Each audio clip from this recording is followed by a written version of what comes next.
Do you know what time it is? It's supernatural story time. And if you're easily scared, and even if you're not, there's only one thing left to do. Just turn off the lights, because these are stories that you listen to only in the dark. Shadows on the Wall, story number 1. When I was a kid, I started seeing something odd. My bedroom was the connecting junction of our house, with 3 doors leading out of it. 2 sliding doors, one directly in front of my bed, led to the kitchen, and the other off to the left, leading to a hallway that passed the bathroom and ended at my sister's bedroom at the front of the house. There was another door to the right of my bed. That was a normal hinged door leading to my parents' bedroom. It was an addition they'd made to the house a couple of years after we moved there in the sticks apart from the town I was born in. One night, I think I was about 9 or 10 years old, I was laying in my bed trying to get to sleep. I was watching this crack of light on the edge of the sliding door in front of my bed, created by the kitchen's light fixture on the other side of the door. It was a badly designed sliding door that wouldn't completely shut to block out the light. I could hear my mother cleaning the dishes in the kitchen on the other side. I was bored and noticed that if I inclined my head from side to side, that there was something blocking the light, making that crack of light grow shorter and longer as I moved my head. As bored as I was, not being able to sleep, I entertained myself with this for a while, until something in the back of my mind set me on alert. Something seemed odd about this crack of light, or more accurately, what was blocking it. I kept moving my head back and forth, following the movement of the light to get the outline of whatever this obstruction was. After a few minutes, I realized that it was the outline of a human head and shoulders, seemingly male, about 5 feet tall. Needless to say, this freaked me out to no end. I was paralyzed with fear for a few minutes. I finally summoned the courage to frantically yell for my mother to open the door. When she did, there was, of course, absolutely nothing there on either side to block the light to the door. When I told her what I'd seen, she'd said I'd been asleep and dreamt it, though I knew that wasn't true because there was no waking up, no interruption between seeing it and calling for her.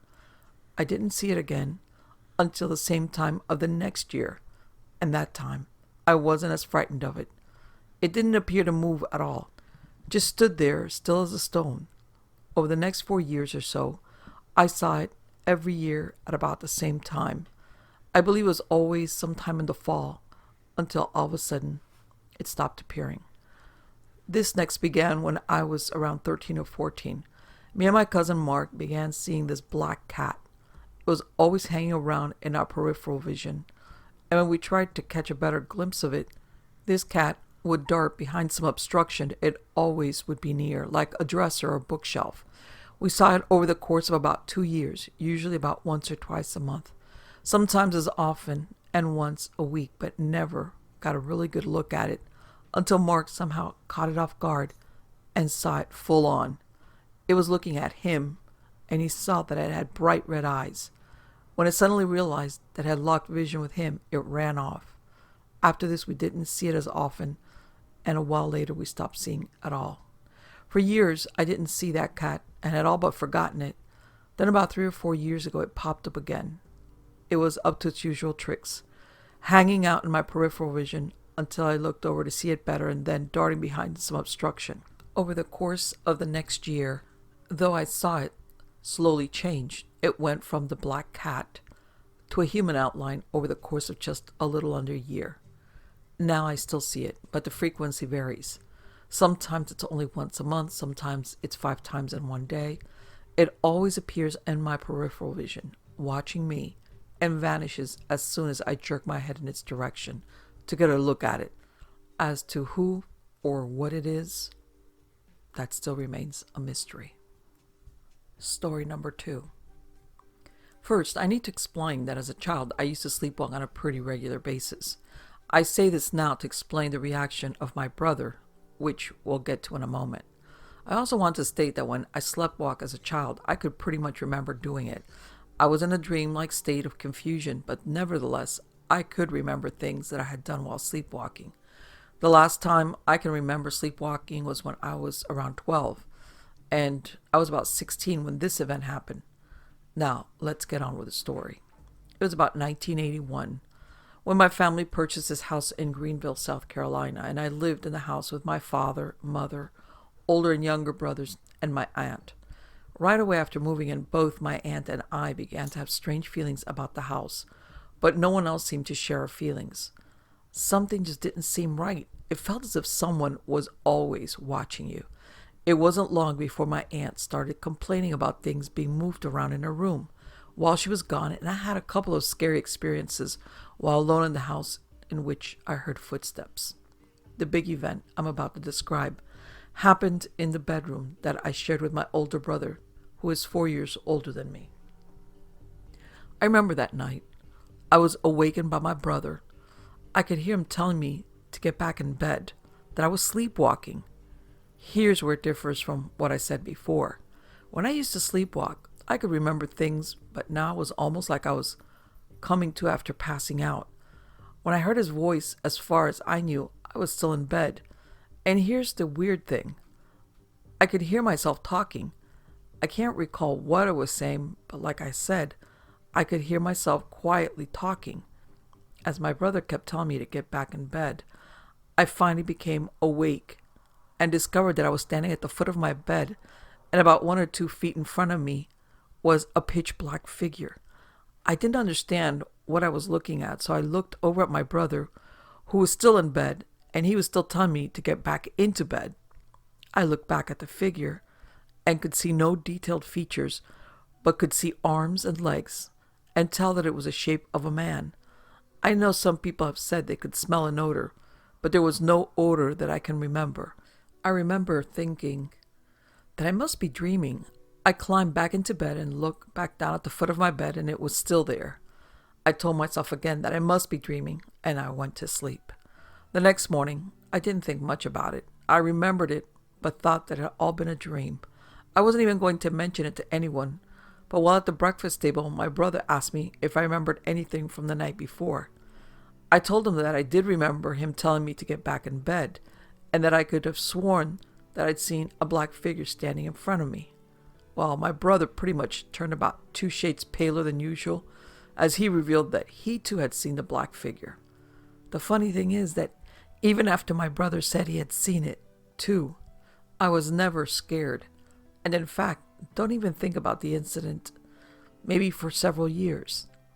Now I think about it a lot. And the thing that bothers me the most is that I was apparently talking to it when my brother woke me up. I have no idea what I would have been speaking to it and why it would have wanted to speak to me. If my brother had not woken me up, I would have had this whole conversation with this thing while unconscious and may not have ever known what happened. In fact, who's to say that it didn't happen other times that I was not aware of? This really bothers me. I need to know what I was saying to it and what it wanted from me. But I guess that's just something I will never know. Story number 3. I've been seeing a dark man as long as I can remember. Several times as a child, I would wake up in the middle of the night and see him standing at the window over my bed. He is a tall man and dressy kind of clothes, and his features are visible in outline but are incredibly dark, darker than it seems is natural, and he always has red eyes. I've had recurring dreams of him throughout my life, and every time he appears, within a few days, something bad happens to me or people around me, ranging from car accidents to loved ones dying. When I was in my late teens and early 20s, I served a mission in the Wind River Indian Reservation area of Wyoming. It was in Wyoming that the worst experience came. There were 10 of us missionaries in the area, and about 5 of us realized, while talking one day, that we had all seen shadow men at various times in our lives. Shortly after we had talked about our shared experiences, strange things started to occur. One by one, all of our apartments were broken into and a personal item taken. I returned home one night, and our 2 neighbor kids came running over to my roommate and myself. They said they had come down just after sunset, expecting us to be home, and found our door open. We always locked our door. The girl, who was about 8, said she peered inside and saw a tall, dark man standing in our living room, looking through something on the table. Her brother looked inside when he saw his sister staring. He saw the man and yelled. The man turned to look at them, and they said they saw his red eyes. He hissed at them and ran from the room. They ran upstairs and came down later to warn us. When I walked inside, I looked on the table where I saw him standing. The day before, my parents had sent me pictures from home. Now they were spread out across the table, and one of my parents was missing. My roommate found he was missing a favorite t-shirt. Over the next 2 weeks, something disappeared from every one of us. Our apartments, though locked, were broken into. We were all gathered in the nearby town for a conference a few weeks later and were up late. The only girls amongst us called just after midnight to say that someone had been walking around their house, tapping on the windows, talking and laughing. The rest of us drove over there to make sure they were okay. They lived in an old house situated on a big lot, surrounded by a tall privacy fence. When we arrived, 2 guys ran from the house, and the rest of us ran into the yard. We all saw a separate shadow figure and ran in different directions. One by one, each of them disappeared in front of us, all except what we later thought was the real one. He was running from a friend of mine who chased him to the edge of the yard. He said he then saw the man leap over the fence without his feet or hands touching the boards. When we regrouped in the backyard, we heard laughter coming from the alleyway. We went out into the alley and walked around to where my friend saw the man go over the fence. On the other side of the alley was another property, also with a fence. From the other side, about 15 feet into the property, was a big tree, and this is where we heard the laughter. As we watched, the limbs began to shake and move, as if someone were standing on them and bouncing up and down.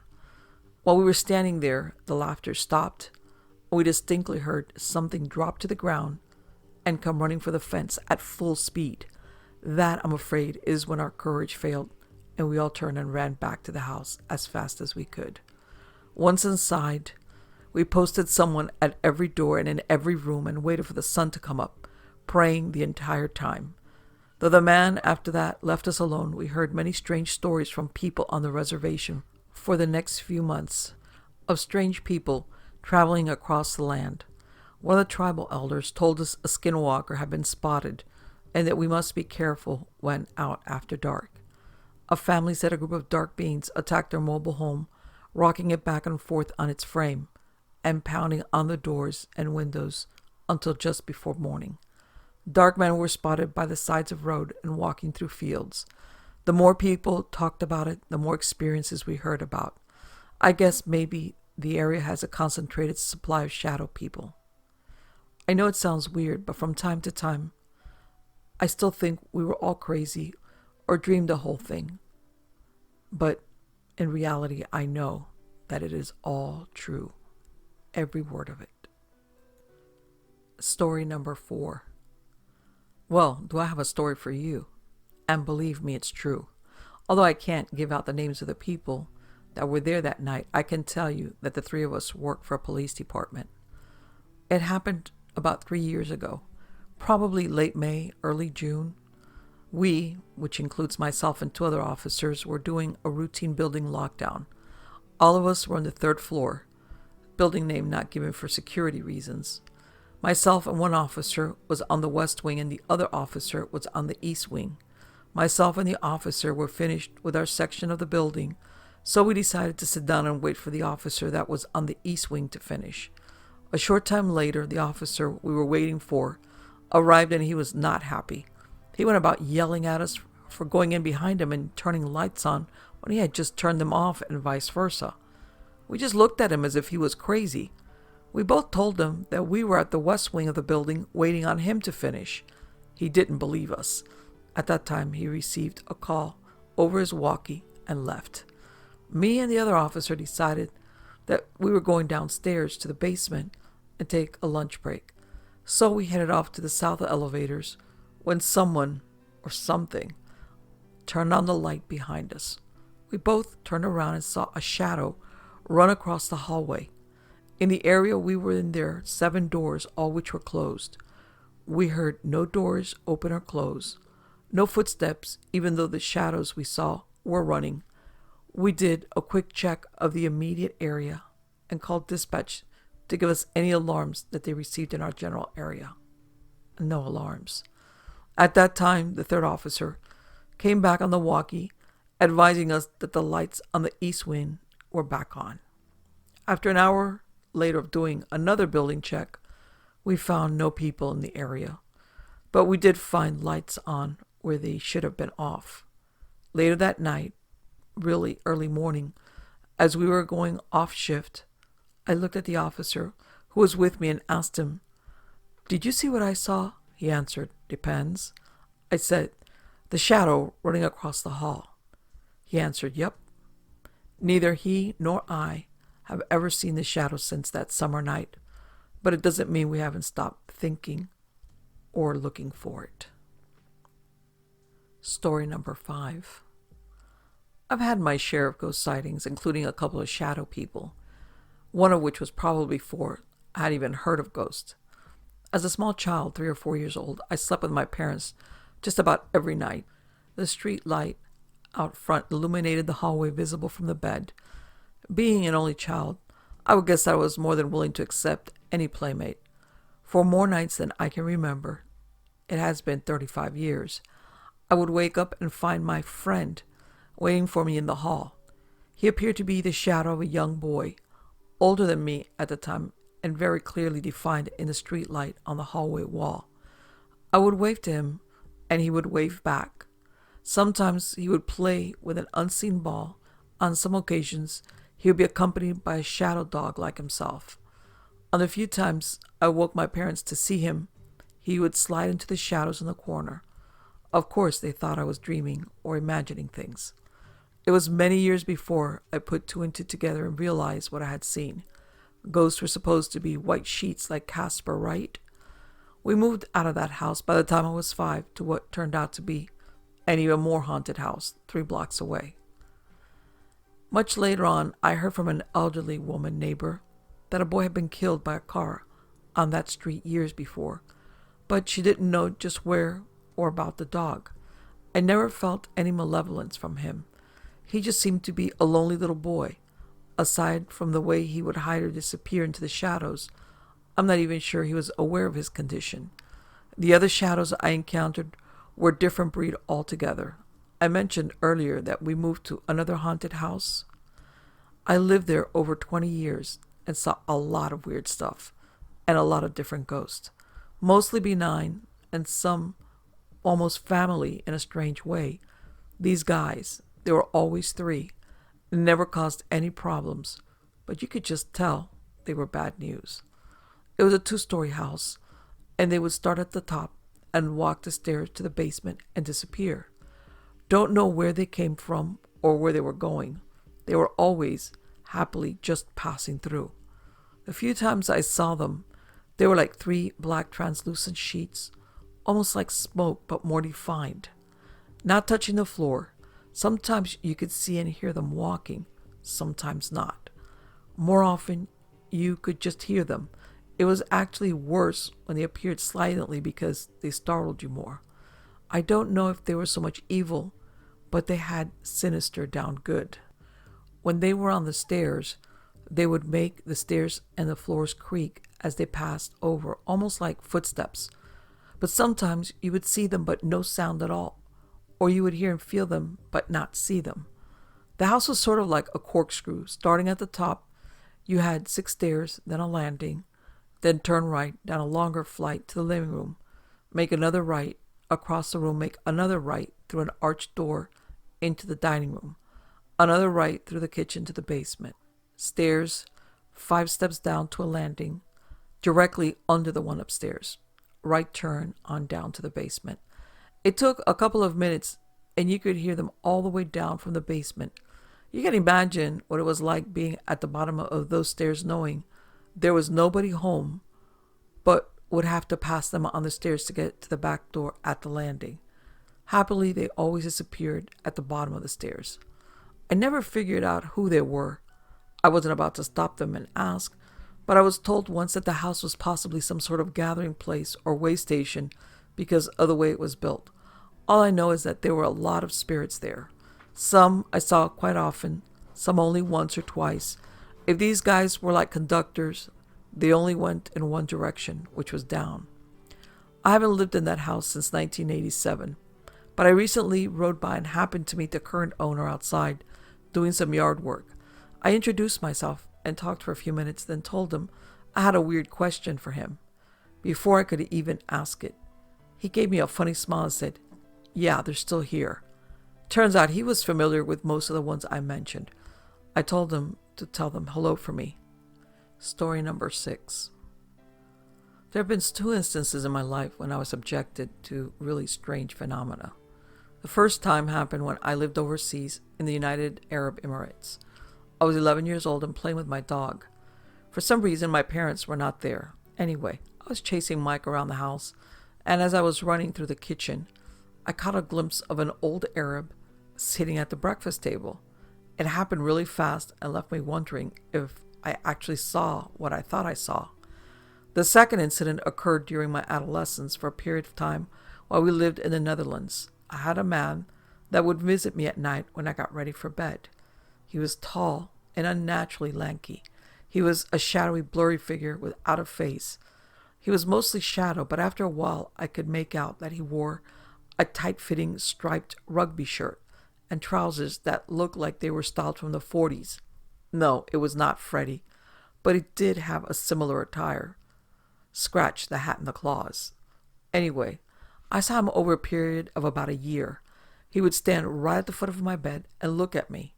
Sometimes he crouched in the far corner of the room, huddling his knees to his chest, but at other times he stood in the hallway or by my bedside, bent at the hip at a 90-degree angle, staring directly at me. Finally, he would hover about a foot above me, kind of like the scene in Ghostbusters, but a little more creepier than that. Several times I tried to tackle him. Once, when he stood at the foot of my bed, I gathered my blanket and tried to surprise him by attempting to wrap him up in it unexpectedly. I got a few inches from him, almost nose to nose, when he sort of just faded. After a while, I told my mother about him and described what he looked like and what he did. She visibly paled and told me that she would see the same man for years and hide her face in my dad's side when she saw him, and he still visited from time to time. She also said that my aunt and great-aunt had seen him. I thought this was odd, because I appeared to be the only male on my mother's side to have seen him. But this has been years ago, and I no longer see or feel his presence. As I said before, I've experienced many strange things in my childhood, and lived in a haunted house as well. But I no longer am visited or bothered by such things, although I can still walk into a house and feel if something is not right about it. Story number 7. I want to share some of my experiences, as well as my theories, on apparition-related phenomena. My journey into the realm of the unusual began a few months ago, when I took a Reiki class. If you're unfamiliar with it, it is a form of energy healing that is widely practiced these days. The instructor did an exercise where she opened up our chakras and informed us that it may increase our psychic sensitivity. I thought nothing of it at the time. Then a few nights later, I awoke to incoherent babbling, seemingly right next to my ear, and what felt like a 40-pound weight resting on my chest. I shot up and gasped for breath. It seemed as if I hadn't taken a breath for maybe 20 or 30 seconds. As I looked to the left of my bed, I saw a brownish-black amorphous apparition moving away, which then went through the wall and disappeared. I was very shaken and didn't sleep for most of that night. A psychiatrist would say that what I experienced was a dream-induced hallucination, along with regaining consciousness while sleep paralysis was still in effect. I disagree. I've experienced awareness during paralysis before, and I was perfectly capable of breathing, and there were never any hallucinations. There was also a very distinct feeling of another being in the room when this last incident happened. In my opinion, the trance is a scientist's way of describing a potentially real phenomenon that doesn't fit into the belief system. Since that first incident, things are not the same for me anymore. I frequently have the feeling that something is in the room with me when alone in my house. I also frequently, almost nightly, find myself suddenly wide awake with a feeling that something is watching me from the opening of my closet. I know that sounds like something a toddler would tell his mother, but the fact is I haven't been afraid of the dark since I was 6 or 7 years old. Thinking back, I had similar experiences when I was a young child, but now they're not so much frightening as just plain strange, with the exception of my apparition experience. It can even be a little annoying sometimes. It's bad enough when someone is staring at you at all, but much worse when you can't even see them. Story number 8. In school, I was having a pretty boring day. It was Friday. I went to my first hour class. During PE, I wasn't the only one on my side of the lockers. We didn't even do anything. The teacher was absent. In second hour, I found no work to file. So far, for a lucky break, in third hour, I could have sworn someone was in the doorway. People are always passing through the door, though. In fourth hour, I failed my test. So did 90% of the class. Lunch was fine, but recess, I felt tired. In the sixth hour, a project was assigned. This day started to get bad. In the last class of the day, I found a note under the desk. The shadow is watching was written in big black letters. The bottom was signed, Mystery Freak. Saturday and Sunday I did nothing but sit around the house. On Monday, I was assigned my research report. I got Pickett's charge. I had another boring day of nothing to do and be tired. After school, no one was home. I started my project in the computer room. On my right is a hallway to the family room. In the hallway, I saw a dark shadow. When I looked, it disappeared. While I was rethinking what I saw, a bright, whitish flash shined in my eyes. I was terrified. A dark figure walked out of the light and disappeared. He was blurry from the light. I ran out of the room and went outside. I waited for my parents to come home. In this half an hour, I was armed to the teeth. I had a butcher's knife, a pocket knife, and an 8-inch long knife. After my encounter, I was out of breath. On Tuesday, it happened again. I was on the internet looking for an answer to what it was. My dad mentioned shadow people over dinner. In my computer screen was a reflection of a shadow person in the hallway. When I looked, nothing was there, but in my screen, it was there. When I returned to the screen, he was raising a hand to his head. I was petrified with fear. He disappeared. Soon after, the white light flashed its wild flash. I only saw the light for a second, but was able to measure it at a foot long. Thanks to my printer, I saw another dark silhouette walk out of light. He glimpsed at me before disappearing. He also was blurry. I was so tired, I couldn't keep my eyes open. I fell asleep shortly after. I didn't see any others for a while. On Wednesday and Thursday, I did nothing. There was no school from Wednesday to Friday. I took naps for at least 3 hours, 2 times a day. I didn't return to the computer room till Friday. On Friday, I saw them more clearly. I was on eBay. I noticed a woman in the corner of my eye. She raised a finger to her mouth. She had eyes of soft yellow. When she vanished, the wild blinding light flashed 3 times at rapid speed. 3 5-foot-tall shadow people walked out and disappeared in a single file line. They too were blurry. Then I calmed my fear, and after I relaxed, the 3 shadow men and the 1 shadow woman reflected in the screen. I was shot with a rush of fear. Those yellow eyes winked and vanished. I made it to the couch and slept for 14 hours. I have my very own theory of why shadow people hang out by people. I believe shadow people manifest off of human energy. It would explain them telling me to remain quiet, seeming to rest, and the tired after feeling that I got. In the gap between Tuesday and Friday, when my brother and parents were using the computer, they never saw any of them. I believe they were testing me for the portal of white light. In other words, seeing how much I could handle. Story number 9. I never really had any paranormal experiences. That was until about a few years ago. I was in my late teens and my mother decided to leave the apartment I grew up in to another part of the Bronx, New York. After we moved into our new place, I immediately sensed something was there. The first few years, though, I never saw anything. That was until I got my first computer. That's when I started to see my shadow girl. My computer is set up next to a window in the kitchen, and I usually can be found there on my days off, writing away furiously during the wee hours. I usually would write with the lights on, as I would have a ton of written material around me to reference from. Things went fine the first few months until my first encounter. I was wrapping up an issue of a comic when I saw a small black shadow mist-like figure at the corner of my eye, literally a few feet from where I was sitting. I turned to look, but then nothing was there. Now, I'm not the type of guy who usually gets freaked out, but my ass went straight to bed afterwards. There was no denying that I saw something, but after a few more encounters, I started to really get a hold of what or who it was. At first, I kept my encounters with this shadow being until one fateful night when I wasn't the only person to see it. My then girlfriend at the time was hogging up the computer, and I decided to watch some TV. Later that night, she got really freaked out by something. When she told me what she saw, I realized she saw my shadow person too.